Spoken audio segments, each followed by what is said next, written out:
मृत्यु एक शब्द है जिसे इंसान जिंदगी भर सुनता है लेकिन समझ नहीं पाता, और जब वो पल आता है तो शरीर शांत हो जाता है, सांसें थम जाती हैं, दिल की धड़कन बंद हो जाती है, डॉक्टर समय लिख देता है, रिश्तेदार रोने लगते हैं, लेकिन उसी पल कुछ ऐसा होता है जिसे न आंख देख पाती है न कान सुन पाते हैं, क्योंकि उसी क्षण आत्मा धीरे धीरे शरीर से अलग होने लगती है। उसे लगता है जैसे कोई अदृश्य ताकत उसे खींच रही हो। वो अपने ही आप शरीर को नीचे लेटा हुआ देखती है, वही शरीर जिसे उसने सालों में कहा था, वही हाथ, वही चेहरा, लेकिन अब वो उसमें नहीं है। वो बोलना चाहती है कि मैं यही हूं, मैं मरी नहीं हूं, लेकिन आवाज नहीं निकलती। वो माँ को देखती है जो छाती पीट रही है, वो पिता को देखती है जो आंसू छुपाने की कोशिश कर रहा है, वो पत्नी को देखती है जो सदमे में चुप बैठी है, और बच्चे को देखती है जो समझ ही नहीं पा रहा कि क्या हुआ। आत्मा सब देख रही होती है लेकिन कुछ कर नहीं सकती, और तभी उसे पहला झटका लगता है, क्या मैं सच में मर चुकी हूं? गरुड़ पुराण कहता है कि यही वो क्षण होता है जब आत्मा को अपने अस्तित्व का नया बोध होता है। उसे एहसास होता है कि शरीर उसका घर था लेकिन अब वो घर छूट चुका है। अंतिम संस्कार की तैयारी शुरू होती है। सफेद कपड़ा लाया जाता है, शरीर को नहलाया जाता है, और आत्मा हर स्पर्श को देखती है लेकिन महसूस नहीं कर पाती। जैसे जैसे शमशान की ओर यात्रा बढ़ती है, आत्मा भी साथ साथ चलती है। चिता सजती है, लकड़ियां रखी जाती हैं, अग्नि दी जाती है, और जब पहली चिंगारी उठती है तो आत्मा के भीतर अजीब सी पीड़ा होती है। दर्द शरीर को नहीं होता, क्योंकि शरीर तो अब सिर्फ पदार्थ है। दर्द उस लगाव का होता है जो आत्मा ने उस शरीर से बना लिया था।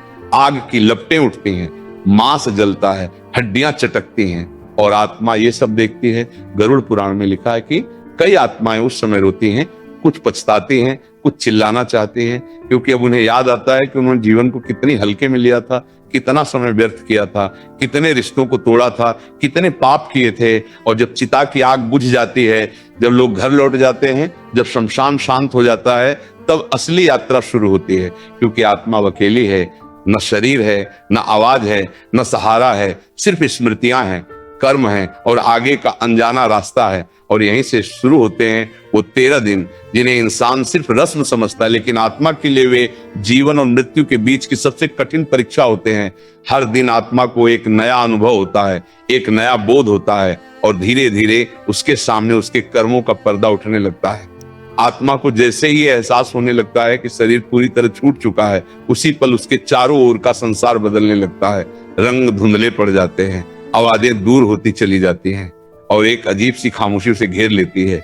ये खामोशी साधारण नहीं होती, ये ऐसी खामोशी होती है जिसमें हजारों अनकहे सवाल गूंजते हैं। आत्मा को महसूस होता है कि वो अब उस दुनिया की नहीं रही जहां दिन और रात होते थे, जहां भूख लगती थी, जहां नाम और पहचान थी। अब वो एक ऐसे रास्ते पर है जहां ना समय वैसा चलता है, न दूरी वैसी होती है।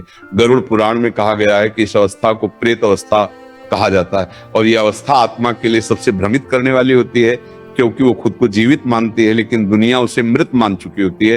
वो अपने घर लौटना चाहती है, अपने कमरे में जाना चाहती है, अपनी पसंदीदा जगह पर बैठना चाहती है, लेकिन हर बार वो एक अदृश्य दीवार से टकरा जाती है। वो देखती है कि उसके कपड़े, उसका बिस्तर, उसकी चीजें सब वही हैं, लेकिन वो उनमें शामिल नहीं हो सकती।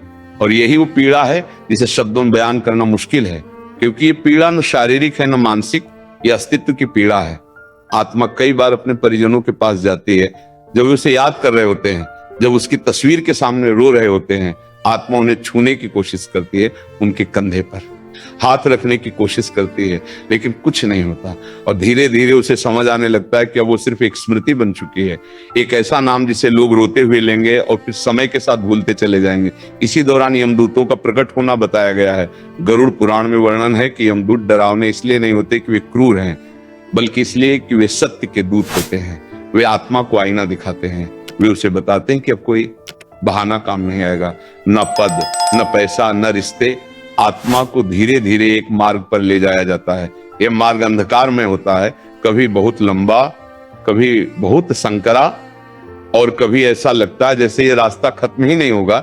इसी यात्रा में आत्मा को भूख और प्यास का अनुभव होता है, लेकिन ये भूख शरीर की नहीं होती, ये कर्मों की भूख होती है। जिन आत्माओं ने जीवन में दान किया होता है उनके लिए यह यात्रा आसान बताई गई है, लेकिन जिन आत्माओं ने स्वार्थ, हिंसा और छल का जीवन जिया होता है उनके लिए ये रास्ता कांटों से भरा होता है। आत्मा को हर कदम पर अपने जीवन की झलकियां दिखने लगती हैं।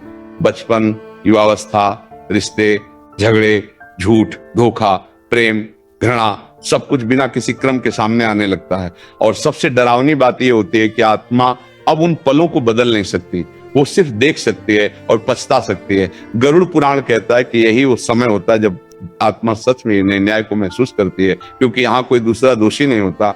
आत्मा खुद ही जज होती है और खुद ही अपराधी उसे दिखाया जाता है कि किस एक झूठ ने कितनी जिंदगियां तोड़ी, किस एक लालच ने किसका भविष्य अंधकार में डाला, और किस एक अच्छे कर्म ने किसी अनजान व्यक्ति की जिंदगी बदल दी।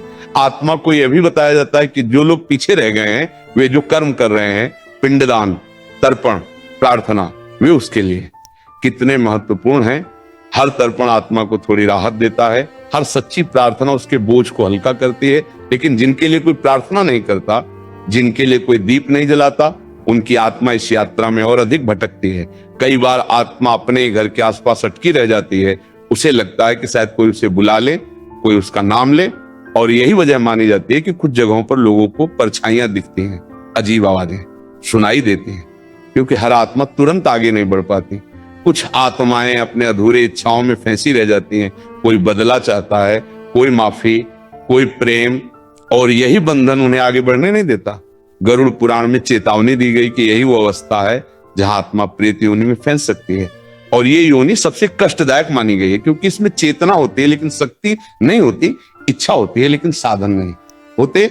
आत्मा देखती है कि दुनिया आगे बढ़ रही है, लोग हंस रहे हैं, त्योहार आ रहे हैं, और वो वहीं अटकी हुई है। समय उसके लिए रुक जाता है, लेकिन पीड़ा नहीं रुकती। धीरे धीरे जब 13 दिन पूरे होते हैं, तब आत्मा को यमलोक की ओर ले जाया जाता है। ये कोई आग और सल्फर से भरा स्थान नहीं जैसा फिल्मों में दिखाया जाता है, बल्कि ये चेतना का न्यायालय होता है, जहां आत्मा के सामने उसका पूरा जीवन एक खुली किताब की तरह रख दिया जाता है। यहाँ कोई सवाल नहीं पूछा जाता, क्योंकि सारे जवाब पहले से दर्ज होते हैं। आत्मा खुद ही समझ जाती है कि उसने क्या बोया था और अब क्या काटने वाली है, और यहीं से तय होने लगता है उसका अगला पड़ाव, स्वर्ग, नरक या पुनर्जन्म। और यहीं से इंसान के लिए सबसे बड़ा सच सामने आता है कि मृत्यु अंत नहीं है, बल्कि वो दरवाजा है जिसके उस पार वही इंसान जाता है जो उसने जीवन भर बनने की कोशिश की थी।